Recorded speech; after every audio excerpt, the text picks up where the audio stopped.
কারো হাত ভেঙে গেছে, কারো মাথা ফেটে গেছে, ক্যামেরা ফোন সব ওই জিকে গৌসের ছাত্রদল যুব দলের সন্ত্রাসী বাহিনী সব নিয়ে গেছে। এবং আমাদের একজন ভাইয়ের চোখে রড দিয়ে যখন গুতা মারছে তার চোখ বের হয়ে আসার মতো অবস্থা, আরেকজনের মুখে রড দিয়ে বাড়ি মারছে। এই ভাইদেরকে এবং উনি আমার জেলা সেক্রেটারি এনসিপির, উনি একজন ভাইকে বাঁচাইতে গিয়ে রড দিয়ে উনার এই কনুই ভেঙে শেষ করে দেওয়া হয়েছে। আপনারা একটু কাছে নিয়ে আসেন, আপনারা যদি দেখেন যে এখানে ওনার হাতটার কি অবস্থা হয়েছে, এই জায়গায় মানে এটা ধরার মতো কোনো অবস্থা নেই।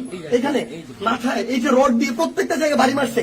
আমরা যখন আমাদের এই আহত 7-8 জন ভাইকে নিয়ে সদর হাসপাতালের দিকে যাইতেছিলাম তাদের চিকিৎসার জন্য, তখন সদর হাসপাতালের সামনে ওই 24শে জুলাইয়ের সময় যেমন খুনি বাহিনী যেভাবে আক্রমণ করছিল হাসপাতালের গেটে, ঢাকা মেডিকেলের গেটে, ওইভাবে আমাদেরকে খুনি বাহিনী এইখানে ছাত্রদল যুব দলের সন্ত্রাসী ক্যাডাররা, জিকে গাউসের ক্যাডাররা, তারা আমাদেরকে আক্রমণ করে হাসপাতালে পর্যন্ত ঢুকতে দেয় নাই। কারণ আমি যখন আমার ভাইদের নিয়ে যাচ্ছিলাম তারা আমার হাতে পর্যন্ত রড দিয়ে বাড়ি মারছে, ইট মারা শুরু করে, এরপরে রড থেকে শুরু করে যত ধরনের তাদের লাঠি সোটা এগুলো তারা মারা শুরু করে।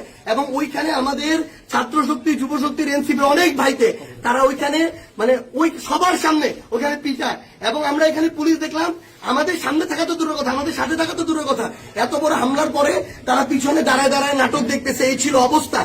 এই যদি হয় বাংলাদেশের অবস্থা, তাহলে তারেক রহমানকে জবাব দিতে হবে।